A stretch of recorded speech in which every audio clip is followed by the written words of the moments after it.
Good morning, students. Today, as I have told earlier, that I will take the answers of the worksheet that was given before some days. That is the worksheet of chemistry, and chapter for it is metals and non-metals. So today I am going to recall the chapter as I am giving the answers of these questions that were given earlier. Now, the question which was given as first, it is define the term luster. As you know, meaning of luster, that is the property of element to shine, or the property due to which element or metal show the shine, it is called as luster. So, metals, as we know, they show this property, or metals have their own luster, and this property is called as metallic luster. Next point is malleability. This is property of metals to be beaten into thin sheet. The property of metals due to which they can be beaten into thin sheets is called as malleability. After that, ductility, the property of metals to be drawn into thin wires, they can be drawn as wires, and this property is called as ductility.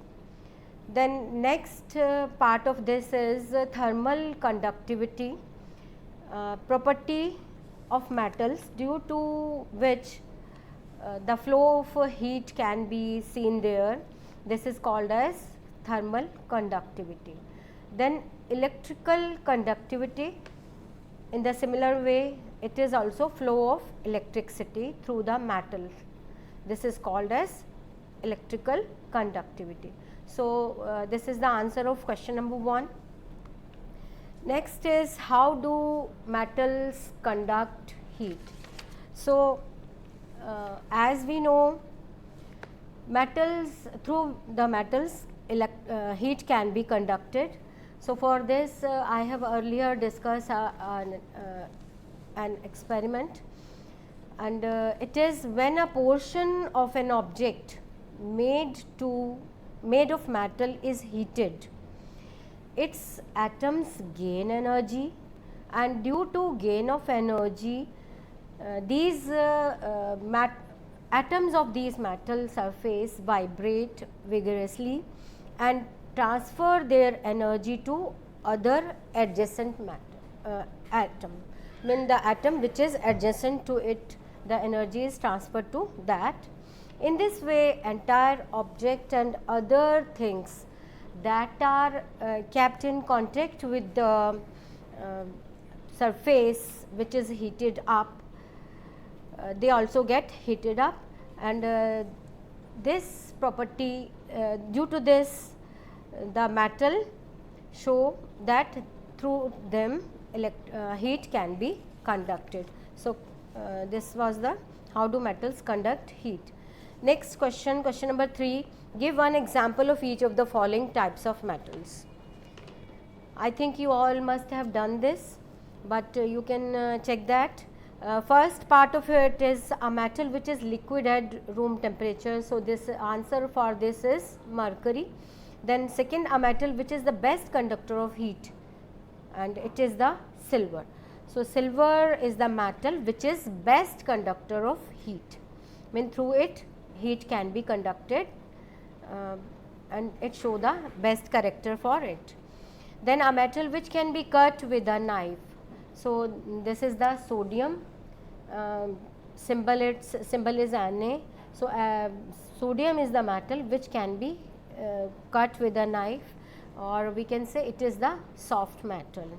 Then fourth part of it, question number 3 is a metal which is poor conductor of heat, through which heat cannot be conducted. So, this is the lead, and its symbol is Pb. Then a metal which is best conductor of electric current. So, as you have seen copper wires that are using for making electrical wires. So, the copper and silver, these are the best conductor of electric current.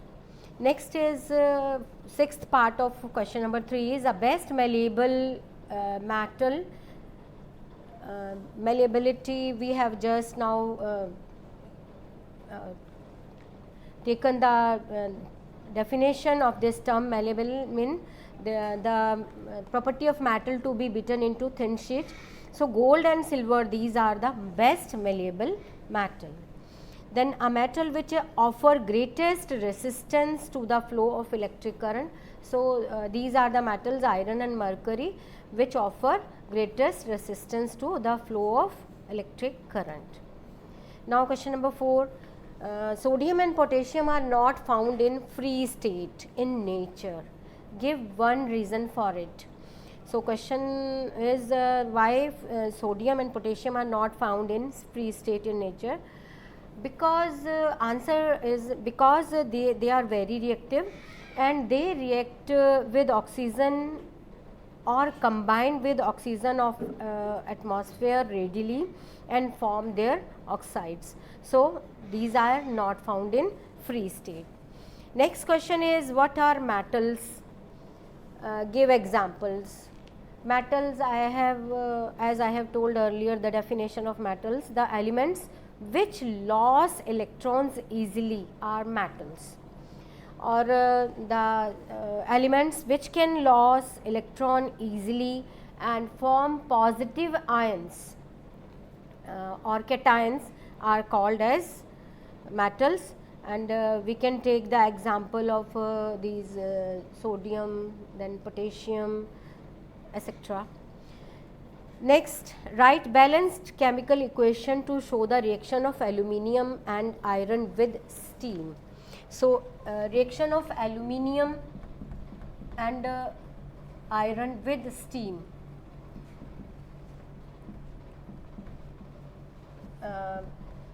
We can take the reaction like that: Al plus H2O or steam. This forms Al2O3, beside that hydrogen is removed. Aluminium oxide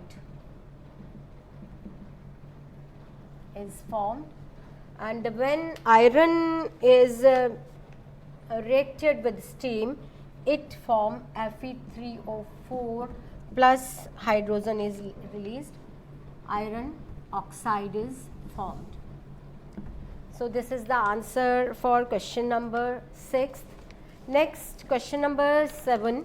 Compare the properties of a typical metal and a non-metal on the basis of first, nature of oxide formed by them. As we have seen during the reaction of metal with oxygen, metal react with oxygen and form metal oxide. So, it is asked in question, compare the properties of a typical metal and a non-metal on the basis of nature of oxide. The oxide that is made by reaction between metal and oxygen, then metal oxide is formed, and this metal oxide, its nature is basic oxide. This is basic oxide. When it react with water, it forms sodium hydroxide. So, its nature is basic. Then if we take the example of non-metal,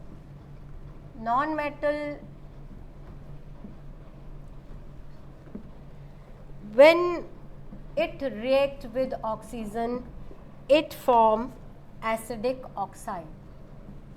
When nature of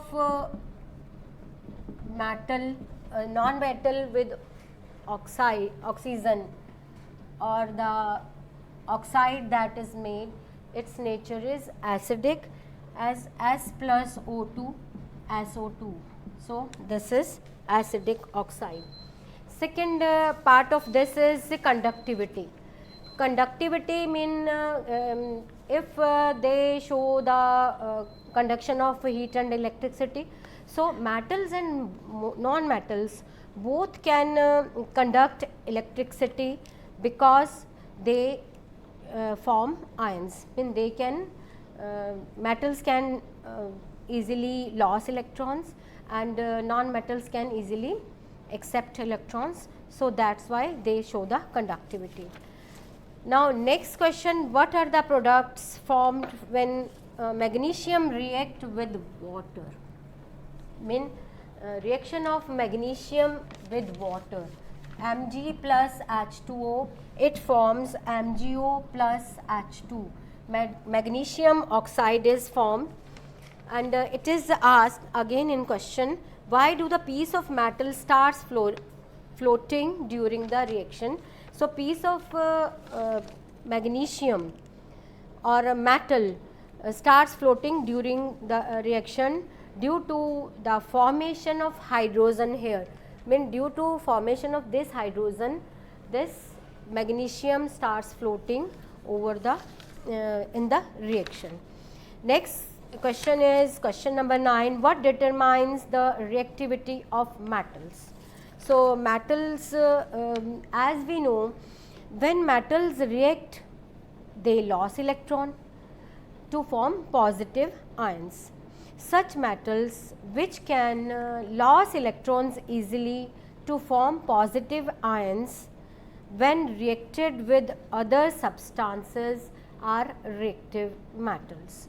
So, reactivity of a metal can be decided by their property of losing electrons. Next question, question number 10 is the following reaction possible? Reaction is CaCl2 plus ZnCl2 plus Ca. This reaction cannot be possible because as we have seen in the reactivity series, Zn is less reactive than calcium, when zinc is less reactive than calcium, and so this cannot displace calcium from the its salt. This is the salt, calcium chloride. So, as zinc is less reactive than calcium, so and so it cannot displace calcium from its salt.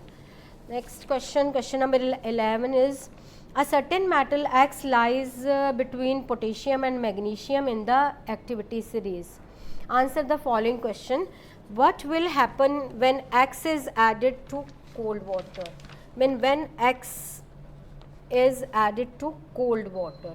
So, here it is given a certain metal lies between potassium and magnesium, K and Mg. It lies between this, and this is the X. What will happen when X is added to cold water? Since in this we see, when the metal is between potassium and magnesium, then it will be sodium.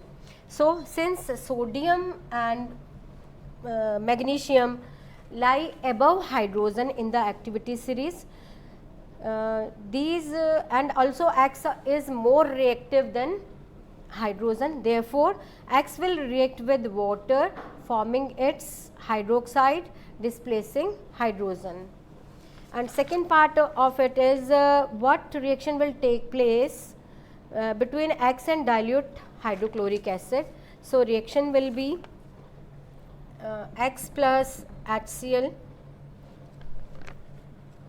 and it will form HCl plus H2.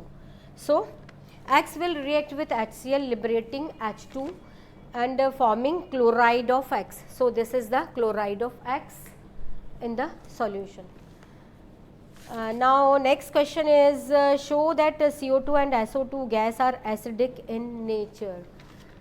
CO2 and SO2. When we introduce a blue litmus paper through the solution of these SO2 or CO2, we observe that they show the acidic character, mean they turn blue litmus to red. And this property of SO2 and CO2 shows that their nature is acidic. Next question, why do metals and non-metals react? So, this we have as discussed earlier, that they both react to attain the noble gas configuration. So, as metals are electropositive elements, and they have a tendency to lose electrons and acquires a positive charge, while non-metals are electronegative elements and they have a tendency to gain the electrons and acquire a negative charge. So, these positive and negative charges they attain to fulfill their electronic configuration to the nearest noble gas. So, and due to that they held by strong electrostatic forces of attraction. So, this is all for today. On next day I will take the answers of the worksheet 2, that is of chapter of bio. That is all. Thank you.